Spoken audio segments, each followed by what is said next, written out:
네, 오늘 아침에 우리에게 주시는 하나님의 은혜 말씀은 오바댜서 1장 15절에서 21절의 말씀입니다. 오바댜 1장 15절에서 21절의 말씀입니다. 합독하도록 하겠습니다. 여호와께서 만국을 벌할 날이 가까웠나니 내가 행한 대로 너도 받을 것인즉 내가 행한 것이 내 머리로 돌아갈 것이라. 너희가 내 성산에서 마신 것 같이 만국인이 항상 마시리니 곧 마시고 삼켜서 본래 없던 것 같이 되리라. 오직 시온산에서 피할 자가 있으리니 그 산이 거룩할 것이요 야곱 족속은 자기 기업을 누릴 것이며 야곱 족속은 불이 될 것이며 요셉 족속은 불꽃이 될 것이요 에소 족속은 지푸라기가 될 것이라. 그들이 그들 위에 붙어서 그들을 불살할 것인즉 에소 족속에 남은 자가 없으리니 여호와께서 말씀하셨습니다.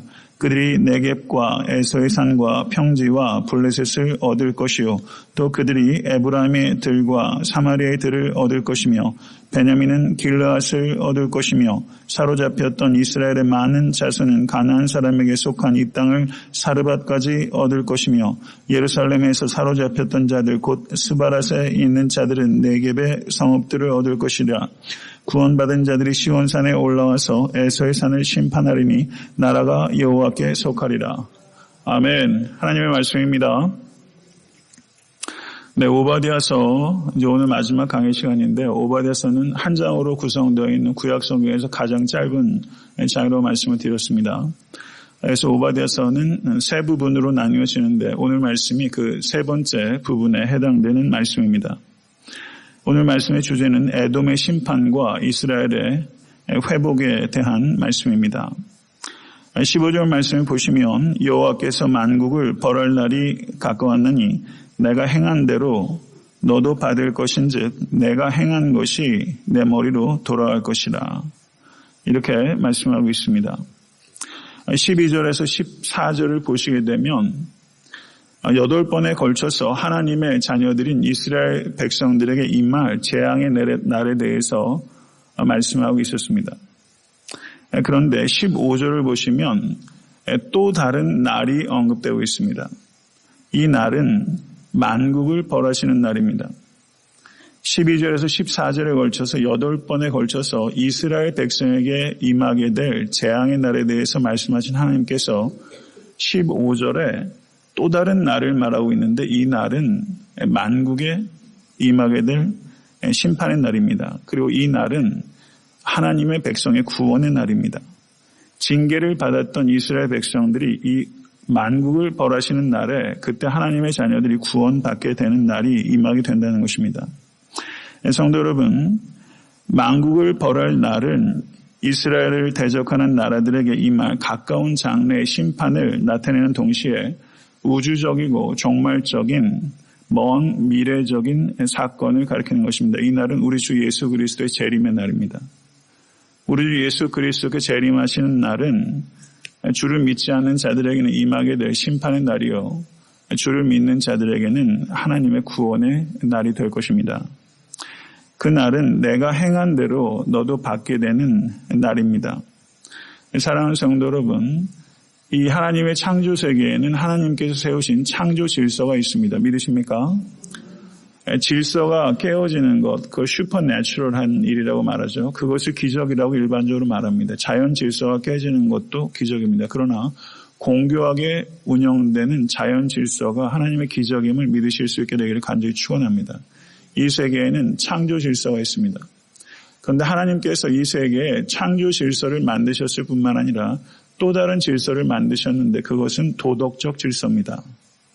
도덕적 질서가 이 세상에 있습니다. 하나님께서는 이 도덕적 질서가 깨어지는 것을 싫어하십니다. 그렇기 때문에 도덕적 인과관계에 따라 반드시 행한 대로 보응받게 될 날이 바로 우리 주 예수 그리스도의 재림의 날입니다. 이것이 신구약 성경에서 일관되게 말씀하고 있는 것입니다. 시편 62편 12절을 보시게 되면 주여 인자함도 주께 속하였사오니 주께서 각 사람이 행한 대로 갚으심이니이다. 잠언 24장 12절을 보셔도 그가 각 사람의 행위대로 보응하시리라. 구약 성경에서 제가 두 구절의 말씀을 인용했고요. 그 외에도 예수 그리스도께서도 마태복음 16장 27절에 인자가 하나님의 아버지의 영광으로 그 천사들과 함께 오리니 믿으십니까? 그때 각 사람의 행한 대로 갚으리라. 그때 각 사람의 행한 대로 갚으리라. 우리 주 예수 그리스도의 말씀입니다. 구약 성경의 말씀이 아닙니다. 예수께서 다시 오시는 그날에 각 사람의 행한 대로 갚으리라. 그리고 고린도후서 5장 10절도 이는 우리가 다 반드시 그리스도의 심판대 앞에 드러나 각각 선악간에 그 행한 대로 그 몸으로 행한 것을 따라 받으려 함이라. 요한계시록 22장 12절을 보셔도 보라 내가 속히 오리니 내가 줄 상이 내게 있어 각 사람에게 그의 일한 대로 갚아주리라. 하나님의 말씀입니다. 그러니까 신구약 성경의 공이 일관되게 강조하고 있는 바가 무엇입니까? 구약 성경뿐만 아니라 우리 주 예수 그리스도 그리고 사도들의 일관된 가르침은 무엇입니까?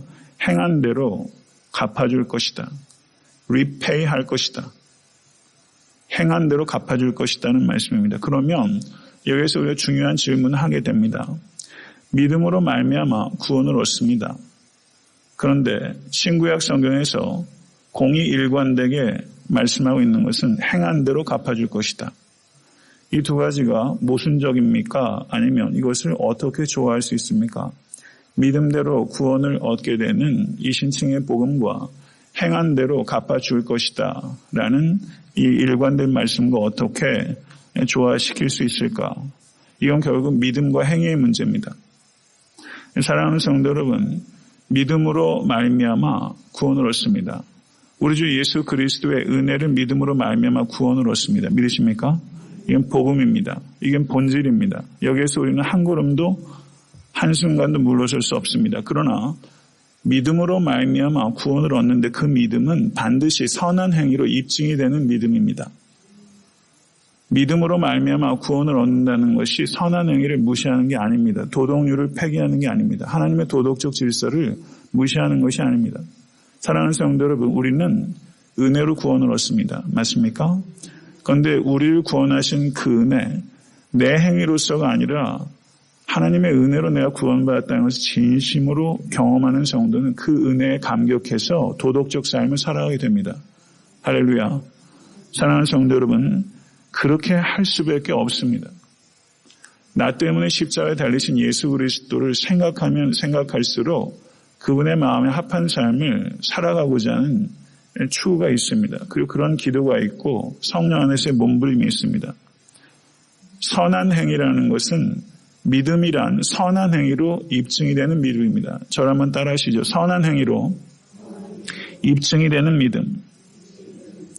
참된 믿음이냐 거짓된 믿음이냐를 구분하는 것이 선한 행위로 입증이 되느냐 입증이 되지 않느냐 하는 것으로 구별이 되는 것입니다. 사랑하는 성도 여러분, 은혜는 우리를 의롭게 할 뿐만 아니라 우리를 거룩하게 합니다. 믿으십니까? 은혜는 우리를 의롭게만 하고 우리를 거룩하게 하지 않는 게 아니에요. 은혜는 이 두 가지를 동시에 할 수밖에 없어요. 은혜는 우리를 의롭게 할 뿐만 아니라 우리를 반드시 거룩하게 합니다. 거룩함이 없는 믿음은 믿음이 아닙니다. 사랑하는 성도 여러분, 설교를 하는 제가 또 마찬가지로 이 자리에 있는 어느 누구도 그리고 기독교 역사상에 있었던 어떤 성인도 사랑하는 성도는 다 죄인입니다. 완벽한 사람 한 사람도 없습니다. sinless, 죄가 없으신 이는 오직 우리 주 예수 그리스도 한 분입니다. 참 인간이시면서 죄가 없으신 이는 우리 주 예수 그리스도 한 분이십니다. 죄가 없으신 주님께서 내 죄를 대신 지신 것입니다. 그것이 대속입니다. 사랑하는 성도 여러분, 하나님께서 우리에게 기대하는 삶은 죄가 없는 완벽한 삶이 아니라 은혜로 말미암아 변화된 삶입니다. 성도 여러분, 변화된 삶입니다. 예수 믿어도 변화되지 않는다라는 말이 도대체 어디에서 나오는지 모르겠어요. 더딜지라도 반드시 변화됩니다. 성품이 변화됩니다. 의지가 변화됩니다. 삶의 목적이 변화됩니다. 삶의 수단이 변화됩니다. 바뀔 수밖에 없습니다. 감정적인 것에도 변화가 일어납니다. 다소 침체하고 다소 정체되어 있을 수 있고 다소 퇴보하는 것 같이 있을지 몰라도 우리가 가는 방향은 지속적으로 거룩해지는 방향입니다. 성도 여러분, 변화된 삶이 여러분과 저에게 있으실 수 있게 되길 간절히 축원합니다. 이스라엘이 고통당하고 있을 때 에돔이 수수방관하는 죄악을 범하였습니다. 에돔이 수수방관하는 죄악을 범할 때 하나님께서는 에돔의 죄에 대해서 수수방관하지 않습니다. 하나님은 죄에 대해서 수수방관하지 않으실 것입니다. 반드시 죄에 대해서 심판하십니다. 16절을 보시면 에돔을 비롯한 원수들이 마시게 될 하나님의 진노의 잔에 대해서 말씀합니다. 예수 그리스도께서 우리를 대신해서 그 진노의 잔을 마시셨습니다. 그로 말미암아 우리가 하나님의 진노의 자녀였지만 우리가 하나님의 사랑하시는 자녀가 된 것입니다. 이사야서 51장 22절 23절을 보면 내 주 여호와 그의 백성을 억울함을 풀어주시는 내 하나님이 이같이 말씀하시되 보라 내가 비틀거름 치게 하는 잔 곧 나의 분노의 큰 잔을 내 손에서 거두어서 내가 다시는 마시지 못하게 하고 그 잔을 너를 괴롭게 하던 자들의 손에 두리라. 그들은 일찍이 내게 이르기를 엎드리라 우리가 넘어가리라 하던 자들이라. 너를 넘어가려는 그들에게 내가 내 허리를 땅과 같게 길거리와 같게 하였느니라 하시니라. 이 말씀은 동일한 요점을 말씀하고 있습니다. 열방이 하나님의 진노의 잔을 마시게 될 것이라는 것입니다. 그리고 그 잔을 마셔서 혼돈에 빠지고 비틀거리고 마치 존재하지 않았던 것처럼 하나님을 대적하고 하나님의 자녀들을 대적하는 자들이 없어지게 될 것이다. 이것이 하나님의 경고의 말씀입니다. 그런데 17절의 말씀 보세요. 17절의 말씀. 오직 시온산에서 피할 자가 있으니 그 산이 거룩할 것이요 야곱 족속은 자기 기업을 누릴 것이며. 아멘. 믿으십니까? 그러나 여호와의 날 열방에 하나님의 진노가 임하는 날 하나님의 진노의 잔을 마시게 되는 그날에 피할 자가 있을 것이다. 피할 자가 어디에 있습니까? 시온산에 있을 것이다. 야곱 족속은 자기 기업을 누릴 것이다. 에돔 족속이 살았던 곳이 어디입니까? 세일산입니다. 세일산. 세일산은 높은 바위산입니다. 그래서 에돔 족속은 높은 바위산에 거함으로 말미암아 자기가 안전하다고 생각했습니다. 높은 바위산이 요새가 아니라 여호와 하나님이 요새입니다. 시온산이 요새입니다. 믿으십니까? 오늘 하루 살아가실 때 자기 확신 가운데 사지 마시고 오직 여호와 하나님을 확신하실 수 있는 여러분과 제가 될 수 있게 간절히 바랍니다. 그날은 피할 수 없는 심판의 날이 에돔에게 되겠지만 하나님의 자녀에게는 피할 수 있는 구원의 날이 될 것입니다. 18절의 말씀을 보시면 야곱 족속은 불이 될 것이며 요셉 족속은 불꽃이 될 것이요 에서 족속은 지푸라기가 될 것이라. 그들이 그들 위에 붙어서 그들을 불사를 것인즉 에서 족속에 남은 자가 없으리니 여호와께서 말씀하셨음이니라. 야곱 족속은 북왕국 이스라엘을 가리킨다고 볼 수 있고요. 요셉 족속은 남유다 왕국을 가리킨다고 볼 수 있습니다. 그러니까 야곱 족속과 요셉 족속은 이스라엘 민족 전체를 가리킨다고 말할 수 있죠. 그런데 이스라엘 민족 전체가 어떻게 됩니까? 불과 불꽃과 같을 것이고 이스라엘 민족을 핍박했던 에돔 족속은 지푸라기와 같게 될 것이다. 지푸라기에 불을 붙이면 삽시간에 타버리게 되는 것이죠. 여호와의 날에 하나님을 대적하던 에돔 족속이 남은 자가 없이 모두 진멸되게 될 것이다 라고 말씀하고 있는 것입니다. 19절과 20절의 말씀을 보시죠. 거기에 보시게 되면 그들이 네겝과 에서의 산과 평지와 블레셋을 얻을 것이요 또 그들이 에브라임의 들과 사마리아의 들을 얻을 것이며 베냐민은 길앗을 얻을 것이며 사로잡혔던 이스라엘의 많은 자수는 가나안 사람에게 속한 이 땅을 사르밧까지 얻을 것이며 예루살렘에 사로잡혔던 자들 곧 스바랏에 있는 자들은 네겝의 성읍들을 얻을 것이니라. 성도 여러분, 여기에 얻을 것이다 라는 동사가 몇 번 반복되고 있습니까? 5번 반복되고 있습니다. 5번 반복되고 있습니다. 사로잡혔던 자들이 돌아와서 하나님의 기업을 얻게 될 것이다. 이스라엘 민족의 회복을 여기에서 약속하고 있는 것입니다. 내가 잠시 너를 버렸으나 큰 긍휼로 너를 모을 것이요 내가 넘치는 진노로 내 얼굴을 내게서 잠시 가리웠으나 영원한 자비로 너를 긍휼히 여기리다. 내 구속자 여호와께서 말씀하시느니라. 할렐루야. 사랑하는 성도 여러분, 하나님의 긍휼이 우리를 구원하십니다. 영원한 자비로 나를 긍휼히 여기십니다. 오늘 아침에 기도하실 때 주여 나를 불쌍히 여기소서, 주여 나를 긍휼히 여기소서 기도하실 수 있는 여러분과 제가 될 수 있게 되기를 간절히 바랍니다. 엘레손메 큐리에 주여 나를 긍휼히 여기소서. Have mercy on me, Lord. 주여 나를 긍휼히 여기소서. 최고의 기도입니다. 주여 나를 긍휼히 여기소서. 하나님의 긍휼이 우리를 구원하시는 것을 믿으실 수 있게 되기를 간절히 축원합니다. 오바댜서 제일 마지막 절을 보시게 되면 제일 마지막 부분이 뭐라고 말합니까? 나라가 여호와께 속하리라. 이 말씀 다시 한번 우리 낭독하겠습니다. 나라가 여호와께 속하리라. 나라가 여호와께 속하리라.